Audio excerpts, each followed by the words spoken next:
Bonjour à tous et bienvenue sur The Wargame Syndicate. Vous êtes sur la 12e partie des rapports de bataille, idées tordues et victoires inattendues. Cette fois-ci, on va parler de la bataille des 16 armées. C'est un tournoi Warhol, plutôt Warhol FR, dans lequel je continue à jouer les petits rats. Et nous affrontons une brave équipe avec Shank en joueur de l'Empire, avec une armée de l'Empire magnifique qui me donne très envie de tester. Alors d'abord, ma liste c'est la même que pour le futur tournoi du Bellum ou la partie que j'ai fait avec Matsede. Donc c'est toujours pareil, on a la cloche avec son niveau 4 dessus, avec le petit Favanite Powder qui est un bonus une fois par partie, c'est plus 2 sur le lancement de tous les ex pendant un tour. Par contre, à chaque fois que je lance un sort avec ce bonus, je prends le Manical Enthousiasme, c'est-à-dire que sur un 1-2, le sort, je dois viser une de mes unités. 3-4, le pack prend 3 touches force 4. 5-6, tout va bien. Toujours le Verminarque.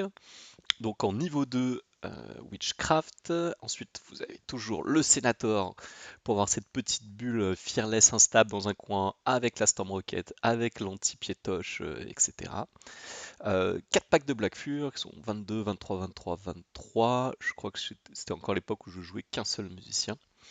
Les Thunder Brutes pour le lance-flamme, 6 vermines brutes, 2 canons, l'Arena Beast pour me cacher, pour cacher le Verminac derrière et un petit Stygian.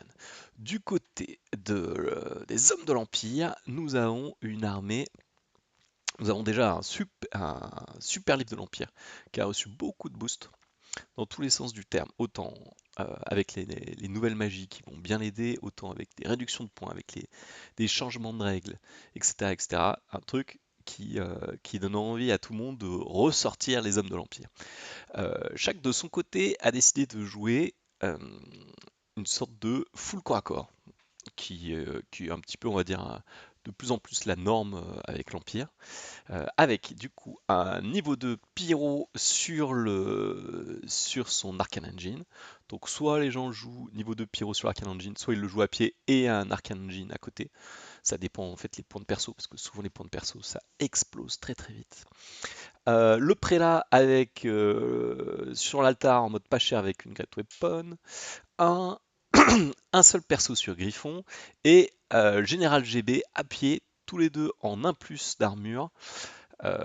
Et surtout un petit commandement 10 pour le général, donc un plus d'armure avec l'impéracile commandement 10, et le Ullor's Horn qui est un truc qui va m'embêter toute la partie, qui m'annule mon bonus de plus 1 d'init quand je charge, et qui m'annule mon bonus tout simplement de plus 1 au résultat de combat quand je charge. Sachant que j'ai une armée qui essaye de gagner au résultat de combat. La GB a une 1 plus d'armure, tranquillement, sans aucun souci. Dans ces packs, il va jouer un gros pack de 40 lanciers, 3 packs de 20 lanciers avec bannière pour faire du scoring et pour avoir justement ces packs qui vont pouvoir contrecharger, sachant que tant qu'ils sont à côté des 40 lanciers ou des 25 Imperial Guard, ces packs-là gagnent un rang supplémentaire. Garde la règle Resolute 1. Donc en fait, c'est comme si on affrontait des packs de 25 lanciers. Donc autant pour le solide, pour faire sauter les rangs, etc. etc., etc. Donc voilà, c'est un choix qu'il a fait. Souvent, on voit les listes, comme on verra au Bellum, plutôt des petits packs d'Imperial Guard pour faire les supports. Ici, c'est des packs de lanciers pour faire des supports. Ils sont un peu plus nombreux, c'est de la base. On a quand même une 4 plus d'armure maintenant, avec les stakes de détachement, armure lourde, bouclier, spire. On est quand même très très propre. Un pack de 25 Imperial Guard arme lourde, bannière, là où il va mettre au moins un de ces deux marshals dedans. 2 feux d'enfer, alors faut dire que les canons de l'Empire c'est 260 points le canon, le canon des rats c'est 215 points, et déjà on le trouve cher. Un canon de l'Empire à 260 points, qui touche pas moins bien, mais qui touche différemment, voire un petit peu moins bien, qui blesse moins bien. On comprend que quand on est en l'Empire, 260 points, on peut vraiment les mettre ailleurs. Du coup, 2 volley guns, 175 points, pas cher du tout. Maintenant qu'il n'y a plus quand on fait un 6 pour toucher, hop, moins 1 pour toucher, on touchera toujours mal, mais pas extrêmement mal, c'est ça qui est quand même plutôt pratique. Et ça fait quand même une belle zone de non-droit de 24 pouces sur l'armée adverse. Et si l'adversaire nous rentre dedans, et c'est quand même des touches force 5 et 4 des 6 touches force 5 AP3. Ça donne envie à personne de se mettre devant. À côté de ça, deux petits packs de 15 flagellants et un Steam Tank pour avoir le canon. Parce que finalement, on se dit, pour, pour moins de 150 points, on prend un canon, on le transforme en Steam Tank, on a pratiquement le même canon. Un énorme truc imbuvable, surtout que maintenant le métal s'est fait nerfer, du coup le Steam Tank est quand même bien mieux. Il n'y a plus le double blast, donc il n'y a qu'un seul blast à enlever. On craint que voilà, les coups de canon ou les résultats de combat un peu trop élevés. Bref, une super armée de l'Empire qui donnait envie de jouer l'Empire, et contre une belle armée de rats, on va s'amuser comme des petits fous. Du coup, déploiement. On est sur Frontline Clash. Voilà, déploiement assez facile. Secure Target, parfait. Je vais pouvoir continuer à train un petit peu ce scénario qui est un petit peu, on va dire, difficile pour les rats. Là, grâce à mon petit sénateur, on va quand même pouvoir jouer sur le côté. Et du coup, je me dis, c'est presque même Choc qui va avoir un peu plus de mal. Et comme on va le voir dans son déploiement, ce qu'il a décidé de faire pour aller chercher ce deuxième point, de se battre sur le premier avec moi et d'essayer de sauver le deuxième point. Voilà, c'est lui qui chope le jet de dés pour savoir qui attaque commence. Sur un sequence target, on n'a pas vraiment besoin de, on a moins besoin de commencer que sur, par exemple, le Skull of Harald ou certains autres. Du coup, lui, d'être défenseur, il décide d'être attaquant en disant, ok, euh, Gaspard, il a full magie, full T, etc. Il faut pas que je lui laisse un timing où il peut m'agresser, où il peut me tirer dessus le plus longtemps possible. Donc je vais prendre le choix de l'attaquant et je vais lui sauter à la gorge tout simplement. Plan de bataille. Donc il va encore falloir séparer ses forces pour le scénario, et ce qui est rigolo, contrairement aux autres armées que j'ai affrontées sur ce scénar, normalement lui aussi potentiellement peut avoir des soucis à faire ça. Donc tant mieux, on s'équilibre un peu là-dessus. Plan de jeu, l'idée c'est de faire tomber très rapidement le prélat et le Battle Wizard, tout simplement parce que c'est vraiment tous ces supports qui viennent rendre l'armée de l'Empire très très costaud. Donc priorité le prélat, deuxième priorité le wizard en disant ça enlève de la magie et ça enlève des bons boosts surtout sur toute la partie flagellant. Et l'autre plan de jeu, faire attention aux contre-charges et aux combos de l'Empire. C'est-à-dire que moi j'ai des combos, on va dire, lisibles, lui il a des combos, il va falloir réfléchir à deux fois sur ce qui se passe. Côté magie, du blast, du support en witchcraft, un petit peu comme d'habitude. Je prends pas la comète parce que voyant sa liste, je me dis ok, il va juste aller tout droit, donc pas vraiment d'intérêt de poser une comète. À mon avis, les corps à corps vont attaquer T2 sans trop de réflexion. Lui, il a son niveau d'eau du feu qui m'embête toujours autant, et les prières de l'hôtel, bien sûr, qui commencent à mettre des invus, des relances blessées, voire encore pire, des 6 touches force 4 enflammées dans mes unités au corps à corps, ça peut faire très mal. Estimation, du coup je me suis estimé à 12. Pourquoi? Parce que en fait, canon magie, je suis capable de lui enlever les supports. Si je les enlève vite, si j'enlève vite le prélat, j'ai l'impression que ça va être la Bérésina pour lui. Donc voilà. Après, comme on va le voir, let's go, comme on va le voir ici, la table était pas trop mal pour lui dans le sens où il y avait une grosse colline centrale. Donc en fait, quand on voit ça, on se dit ok, il va mettre la charrette et l'hôtel en plein milieu. Juste derrière les collines, je pourrais à peu près jamais, pratiquement jamais leur tirer dessus. Et il va donner ses boosts autour de ça, et ça va être un peu compliqué.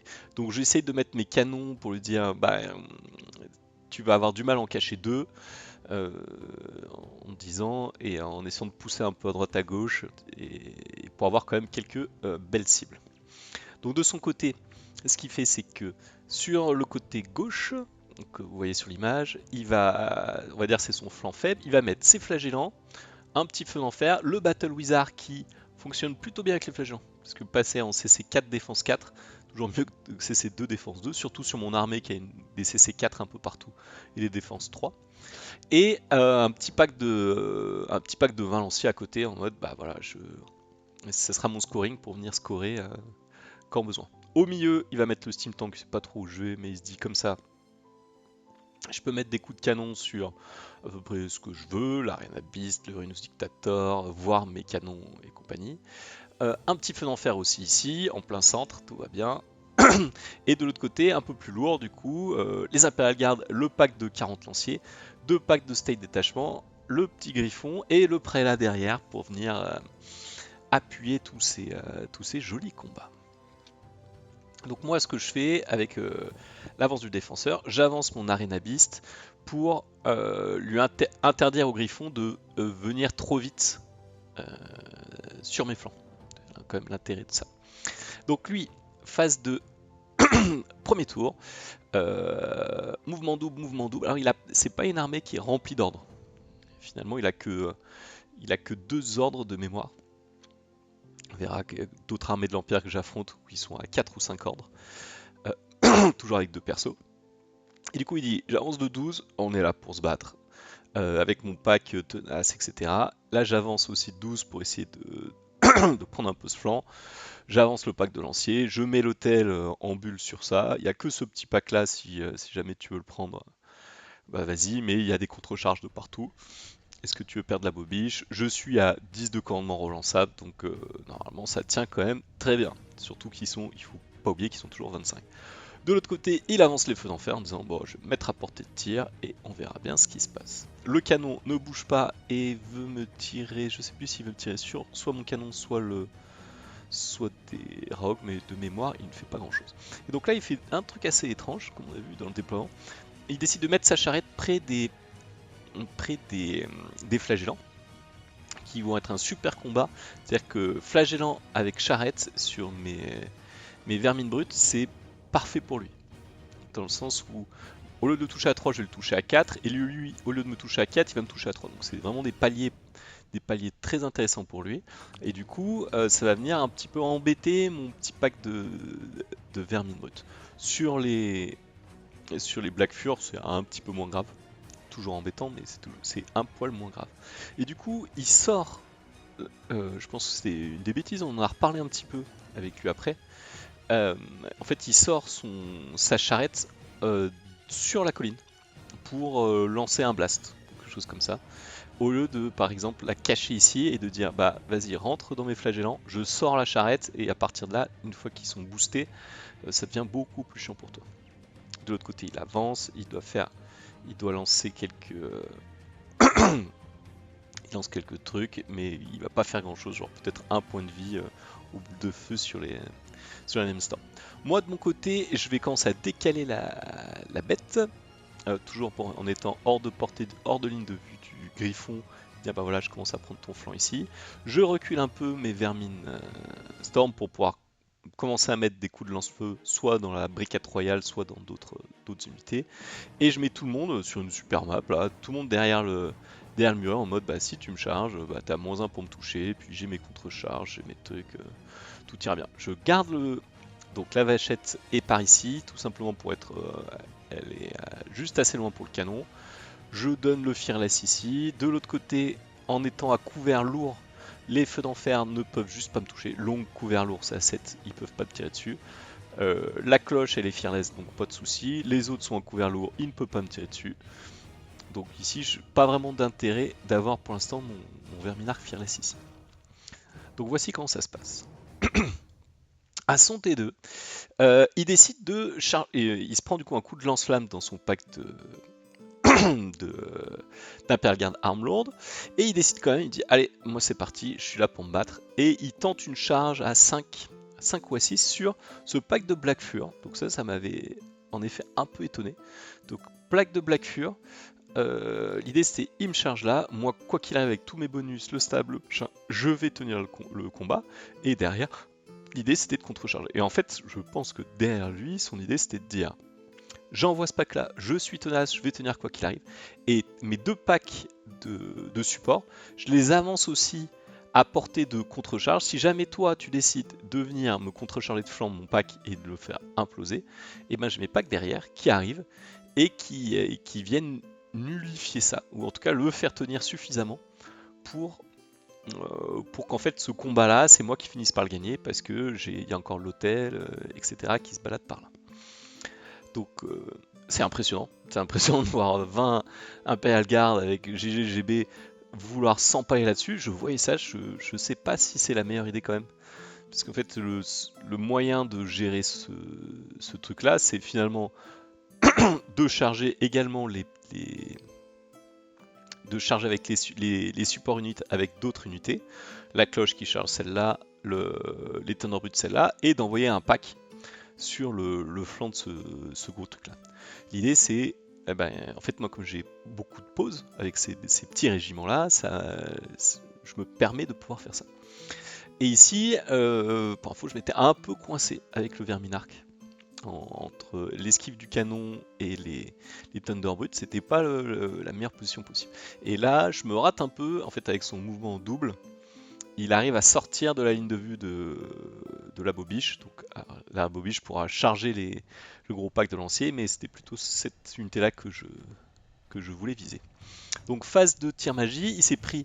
Donc je pouvais pas tirer sur l'hôtel, il était caché au début. Donc je mets 2 coups de canon dans l'hôtel ici.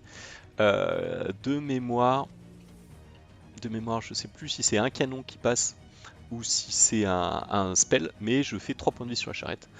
Donc hop, rapidement, il va venir se cacher derrière. Donc moi, T3, j'avais une belle opportunité. En fait, je me disais, ok, j'ai le pack de la cloche qui pouvait charger le pack du général GB de flanc. C'était une charge à 3 plus ou quelque chose comme ça. Le problème ici, c'est que tout simplement, il allait pouvoir contre-charger avec ce pack de 20 lanciers, de 25 lanciers. Au premier tour, il me fait sauter qu'un seul rang sur ce que j'ai, mais ça va lui permettre finalement, il va faire sauter qu'un seul rang, mais il va avoir 15 voire 20 attaques avec la haine, avec je sais plus UB, ce que c'était Lord Blessing, je sais plus lequel, ça doit être relance blessée. Donc j'envoie des vermines, des légionnaires de base, armes de base bouclier, de flanc là-dessus.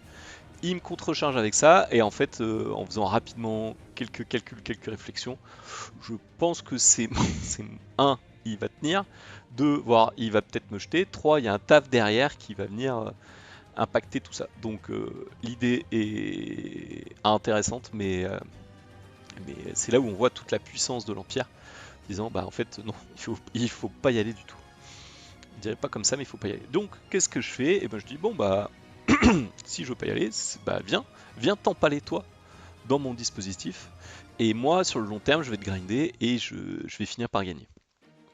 L'autre côté, la bobiche charge le flanc de l'ancien en disant bon bah je vais te cliquer ici, charge flanc, toi t'as 4 charge flanc 1 rang, toi t'as 4 rangs bannière.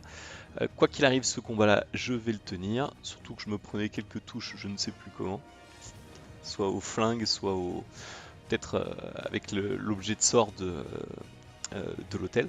Je me dis, mieux vaut se mettre tranquillement corps à corps, je bloque ici, si jamais il veut se retourner, j'enverrai des Black Fur, ça devrait bien se passer. Ici je redirige, je remets le Verminarch au centre du dispositif, tant pis s'il se prend un coup de canon, j'avance avec la cloche pour avoir mes portées, et surtout, le petit Stygian apparaît, parce que j'avais choisi du coup la colline, apparaît devant le pack de support en disant bah je me mets là, je vais finir par te grinder, je suis sous Fearless instable, je vais mettre de la magie, du machin, de truc, normalement, je te tiens tranquillement, ton taf peut pas venir m'impacter, et ça va être un petit peu la fête. Et du coup, je regarde, mais je pense que voilà, phase de tir magie, phase de tir magie, je remets, là je commence à mettre tout ce que je peux de canon sur l'hôtel. Je rate, je fais toute ma magie, je mets un Rain of Fire qui passe dans l'hôtel, etc.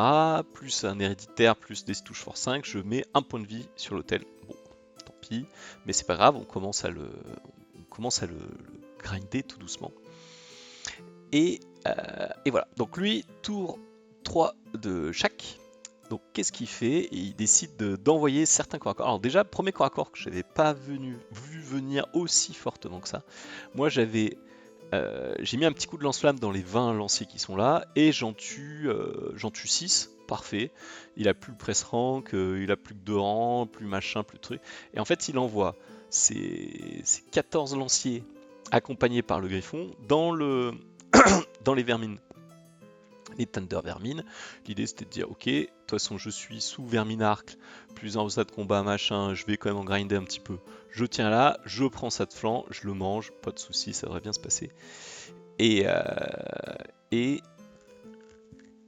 voilà, ça c'était un petit peu le plan. La bobiche tue des petits lanciers, il va se retourner, du coup je vais avoir le choix, alors c'est là que je commence à avoir du choix, c'est soit je vais venir soutenir les Thunderbrutes, soit je vais venir tenter de manger les lanciers ici. Son pack, je suis arrivé à tuer un lancier, incroyable, je sais pas comment, sûrement avec un petit flingue. Et il va me charger du coup mon Stygian, donc, où j'ai mis mon petit dispositif ici, et il avance le tave pour essayer de mettre un petit peu de pression. De l'autre côté, il va lancer des flagellants sur mon pack de vermine brute, trop loin de la charrette, donc c'est un combat qui me va plutôt bien. Et qui me va plutôt bien, qui normalement je gagne ce genre de combat. Il avance avec son feu d'enfer, donc depuis le début, donc ce feu d'enfer là, le tour d'avant disparaît grâce à mon, je crois, pistol rocket et peut-être un héréditaire ou quelque chose comme ça. Et l'autre feu d'enfer en fait avance, et le but c'est de se mettre à portée de tir de mon canon pour lui mettre une petite saucée dessus. Donc ça c'est voilà ce qu'il envoie, il envoie tout le monde, il sort la charrette en disant je vais essayer de donner des boosts quand même. Et en fait, ce qui va se passer, c'est qu'il va nettoyer complètement. Donc là, il va se passer plein de trucs super intéressants. Donc il va nettoyer complètement les Thunderbrutes. Et en échange, il va se retourner. Donc ils sont plus très nombreux, mais il se retourne, il me les bouffe en disant bah tant pis, je prends pas le canon, mais je me retourne. Et moi, en fait, ce qui se passe, c'est qu'il y a ces lanciers de flanc qui sont en train de se faire grinder doucement par la bête. J'envoie mes Black Fur. Et en fait, comme il a sa règle, il est parfaitement à 8 pouces de tout.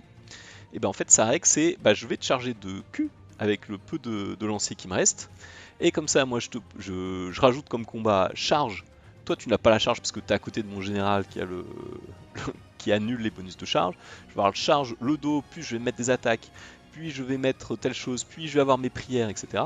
Et en fait mes 24 Black Fur qui étaient sûrs de faire sauter ce pack là se retrouvent un peu plus en PLS que prévu. Et ce qu'on n'a pas vu ici, c'est que quand il me charge avec ses 17 lanciers, en fait, il me one-shot le Stygian. C'est-à-dire que je crois que en me chargeant avec le press rank, avec le relance blessé, etc., il me fait 3 points de vie. Moi, je grind très très mal. Et en fait, je meurs à 1 point de vie près. Donc, je me retrouve avec un plan un peu plus pourri que prévu. C'était pas trop prévu ici. De l'autre côté, les vermines brutes mangent tranquillement les flagellants, et j'envoie les Black Fur pour manger l'autre pack de flagellants. Je sais qu'ils sont résistants, tenaces, etc. Mais on envoie tout dessus, normalement. Même sous la puissance de la charrette, ça devrait bien se passer. Et du coup, la phase de tir magie, de mémoire, je me dis, il y a la charrette qui m'embête un petit peu. Si je la fais tomber tout de suite, j'ai plus cette chiantitude de magie, et 2, il n'y a pas le bonus sur les flagellants. Donc de mémoire, je mets tous les canons et le reste de ma magie sur cette charrette à 2 points de vie pour essayer de la faire tomber. Les corps à corps, comment ça se passe? Eh ben, malgré le fait de me faire charger de cul par ça, malgré le fait de taper en enflammé sur la bobiche, etc., je gagne quand même le combat. Ça, c'est toute la puissance d'avoir la cloche pas loin, d'avoir le verminarque, d'avoir des petits bonus. Typiquement, j'aurais peut-être mis le petit. Les 1, c'est dans ta face. Et du coup, je gagne le combat là. Je vais pouvoir pousser sur la droite. Comme on va voir là, donc il me tue quand même pas mal de Black Fur. De pousser sur la droite, donc faire une charge irée dans le pack du général. Les quelques détachements qui restent se barrent ici. Et l'abomination qui va dans l'hôtel. En disant ouhou, enfin je vais choper cet hôtel de malheur qui m'énerve depuis un sacré moment. De l'autre côté, un truc, un truc qui s'est passé d'assez incroyable de son côté. Donc il avait ses 15 petits lanciers. Donc l'idée en fait c'était de dire je charge avec la cloche les 15 lanciers, je les explose et ça fait irrésistible dans le flanc du Tave que je vais du coup exploser au résultat de combat. Et en fait, il tient, il a un rang, il a commandement 10 relance et en fait il fait un test à moins 7 ou moins 8, quelque chose comme ça, et il tient son test tout juste. Je fais pas des trucs de fou. Donc il tient son test grâce typiquement encore aux règles de l'Empire avec son petit rang supplémentaire. Le fait qu'il tient son test, c'est le taf qui me charge de front sur mes pauvres rats. C'était pas prévu, mais au moins ça relance encore plus sa partie. Au lieu de nettoyer ça avec la cloche et pouvoir partir sur d'autres auspices, il va falloir encore plus réfléchir. De l'autre côté, les flagellants, donc les vermines brutes nettoient les flagellants. Ici, il doit rester 2-3 flagellants, ce qui est tout à fait de mémoire tout à fait stat qu'il en reste encore un petit peu. Et donc, perdu pour perdu, il se dit j'envoie un pack de lanciers, mais c'est un petit peu comme avec mon Armenra, c'est-à-dire que quand il n'y a pas le verminarque, la cloche autour pour donner tous ces bonus, les lanciers sans unité mère, sans rien, c'est pas très très fort. Surtout qu'il n'y a pas les bonus de l'hôtel, la haine, etc. Donc, donc ici, c'était un peu une charge désespérée, disant bah, de toute façon, si c'est pas moi qui te charge, c'est toi qui me chargeras et ça va être encore pire. Donc voilà, tes 4 de gazpacho, ça a planté. Hop là. Donc Waro l'a planté parce que j'ai dû faire aller-retour sur les cartes de magie. Donc qu'est-ce qui se passe? Le Tave me charge, me tue un nombre incalculable de petits rats. Les lanciers ici vont continuer à manger, à manger du rat également. C'est un peu c'est un peu dramatique ce qui se passe ici, c'était pas du tout prévu. Et le griffon qui est venu sauver finalement les lanciers, le pack du général, c'est-à-dire que bah, avec tous les morts, etc., je dépop pile poil aussi au résultat de combat. Malgré tous les bonus, etc. Je me rate un peu, il se rate pas trop. Et de mémoire, mon petit objet piétoche était, bah, il était ici, donc le griffon arrive à me faire 3 petits morts au piétoche, ce qui marche plutôt bien. Et le tour d'avant, en fait, ce qu'il fallait faire, c'est que j'ai fait un petit fiasco thaumaturgie, donc il m'avait mis, comment il m'a mis les 3 points de vie ici, il m'a mis des 6 touches force 5 là-dedans, des 6 touches force 5. Je crois que j'ai fait un fiasco de tomate et un truc rigolo comme j'aurais pu choisir 2 unités, donc il avait mis un des 6 touches ici, un des 6 touches ici. Et il restait plus beaucoup de points de vie dans ces petits canons. Donc lui, bien sûr, a son T4. Il y a une toute petite ligne de vue sur mon canon à lui, et pour la beauté du jeu, il tire au feu d'enfer là-dessus, et il m'enlève mon canon. Très joli. Donc là, on revient, donc T4, c'est un peu le bordel, comme on voit ici. Ici, je mange ces packs, je fais venir ici, je me retourne pour aller aider le pack de la cloche, etc. Le pack du général se libère, mais n'a pas envie d'aller dans les vermines. Black Vermine, parce que potentiellement il y a de la contre-charge, potentiellement il voit que ce combat, potentiellement il peut le perdre. Et moi, l'abomination qui charge l'hôtel, je lui fais un point de vie. Aïe. Il teste avec 10 relances, je sais plus ce que j'ai fait. Lui il me fait rien, moi j'ai charge, flanc, 1 an, 1 point de vie, il teste à 5 relances. Il tient, c'est pas. Ça se tient bien. J'aurais bien aimé qu'il saute, mais non, il tient. Du coup, son T5, il va pouvoir lancer encore plein de prières ici. Il vient avec le. Et en fait, non, alors ce qui se passe ici, c'est que du coup, il y a son griffon qui est complètement free. Et son griffon, moi, le combat avec la cloche, je sais que je vais finir par lui donner un coup de main. Donc, il faut que le combat tienne. Et je vois son griffon qui est très appâté par ma cloche. D'ici, je charge de cul avec les bonus, puis taper dans les derniers rats, etc. Je t'enlève ta magie, ta cloche, etc. Donc, ce que je fais, je lance quelques sorts, mais le sort le plus important, c'était Random Move sur le griffon pour lui dire soit tu viens dans mes Black Fur, soit tu viens dans mon verminarque, mais ne va pas embêter ma cloche, elle se défend comme elle peut pour essayer de tuer Staff. Et du coup c'est pour ça que vous le voyez charger en random move sur le dos de, de mon abobiche.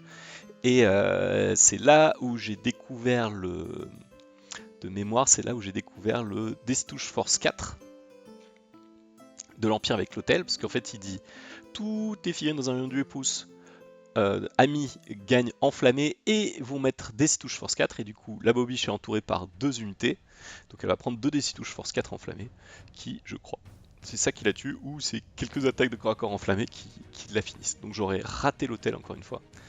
Et ici, il me reste, de mémoire, il me reste un rat et la cloche avec genre 2 points de vie. Et j'arrive pas à tuer ces lanciers.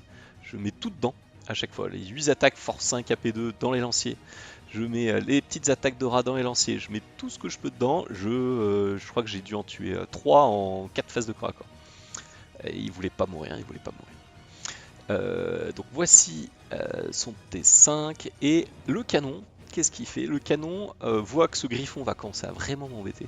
Je tire au canon sur le griffon. Il faut que je booste pour toucher. Donc je booste. Comme le canon s'était pris des touches force 5, merci les nouveaux fiascos, sur la tête, le canon meurt. Mais du coup j'arrive à blesser le griffon. Je lui mets 4 points de vie. Donc, le canon est décédé, mais a emporté 4 valeureux points de vie sur le griffon. Et du coup, mon T5. Donc mon T5, la cloche, il lui reste 2 petits points de vie à la cloche. Il est obligé de se retourner avec le taf parce que le pack de Black Fur est en train d'arriver. Moi, ce pack là va devoir, quoi qu'il arrive, rester dans le scénario.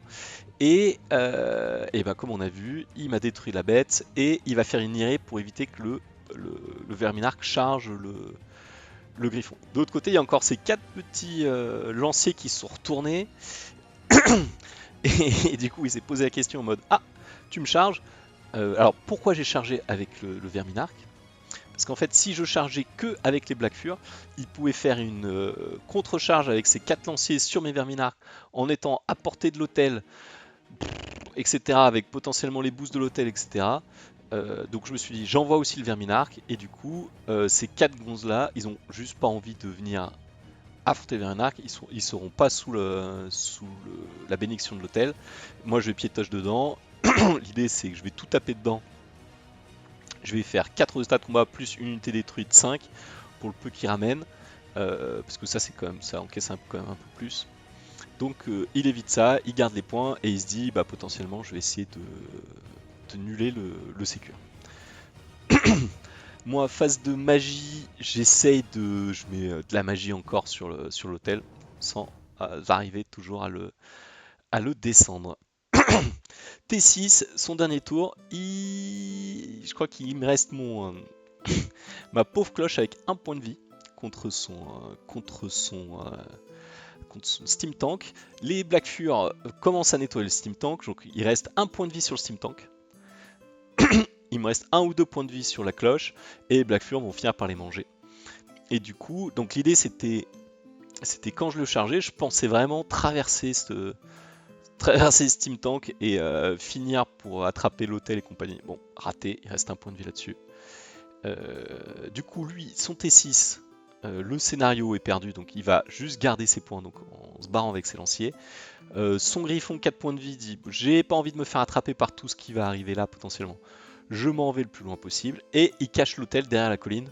En mode, si jamais tu me tues le Steam Tank, normalement c'est ce qui va se passer, tu puisses pas me charger, et du coup je garde mes points là-dessus. Et là, les Black Fur plus le Vermine Démon commencent à vraiment nettoyer le pack du général. Et du coup, mon T6, en fait, à son T6, du coup, je fais fuir le pack, donc je joue dans le bon sens. C'est-à-dire, je commence là, il va me faire 3-4 morts, donc 0 résultat de combat. Moi j'ai 3 rangs, Verminarque, bannière, je lui tue des trucs, je piétoche, il fuit le combat auto. Du coup, je peux envoyer à mon dernier tour des Black Fur sur l'hôtel en disant je vais essayer de les finir, saloperie. Et Papa Verminarque sur le griffon en disant bah, peut-être que je peux tenter de faire son dernier point de vue au griffon. Je suis sur le flanc, il a 4 attaques, ça devrait bien se passer. Et du coup, l'hôtel, malgré toutes les attaques que je mets de Black Fur, puissantes Black Fur, je pense que elles ont fait exprès de rater l'Otave pour pouvoir tuer la cloche. Enlever le dernier point de vie à la cloche avec du grinding. Mais voilà, le résultat de combat fait que l'Otave explose et mon pack de vermine ne verra pas grand chose d'autre. Je me suis mis comme ça à monter 6. J'ai encore mon pistol sur le Sénator. On me dit, on sait jamais si je fais 3-4 morts sur les lanciers, on va toujours gratter quelques points. Et du coup, on finit le combat comme ça. De mémoire, on va regarder, mais je pense que je tue le griffon. Et l'hôtel, jamais je le tue. Beau avoir mis une bonne partie de ma puissance de feu, de corps à corps, des bêtes, des trucs, même si c'était ma première cible, il a tenu jusqu'au bout. Et oui, il reste l'hôtel. Il reste tout à fait l'hôtel. Donc, analyse post-bataille. Donc, on se retrouve, c'est assez sympa, à jouer sur les mêmes tableaux. Du coup, avec Shaq, c'est vraiment, on a plein de packs, on a plein de blagues au corps à corps. On va essayer de prendre de flanc, on va essayer d'avoir l'adversaire sur nos règles spéciales, on va essayer de grinder avec nos pauvres petites attaques, etc. Donc ça, c'était vraiment excellent comme partie. Le plan de jeu, tout mettre sur l'hôtel était très bon. Bon, bah ça n'a pas suffi. On a beau avoir des canons, on a beau avoir de la magie qui est là pour faire ça. Quand l'hôtel reste en vie et qu'il lance des prières tous les tours, c'est ultra chiant. Il donne la haine et relance blessé ou les invus à 5. Très bon hôtel qui a su rester vivant jusqu'à la fin. Micro, qu'est-ce que j'ai noté? Faire encore plus attention aux magnifiques règles de détachement de l'Empire. Je me suis fait un petit peu avoir là quand les lanciers ont traversé mes Thunder brutes. Je pensais pas que mes Thunder se feraient one shot comme ça.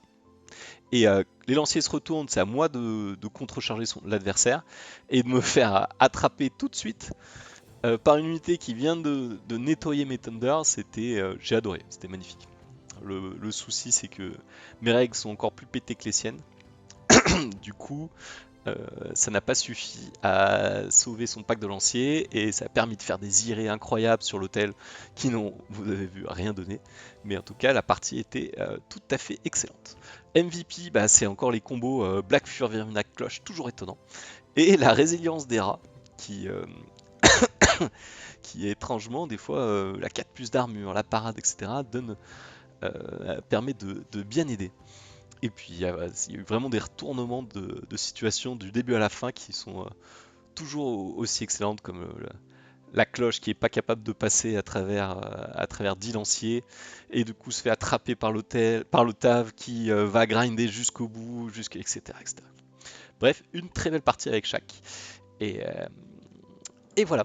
Donc c'était Gaspacho pour The Wargame Syndicate. Merci à vous et on se retrouve très vite pour de nouvelles aventures miniatures.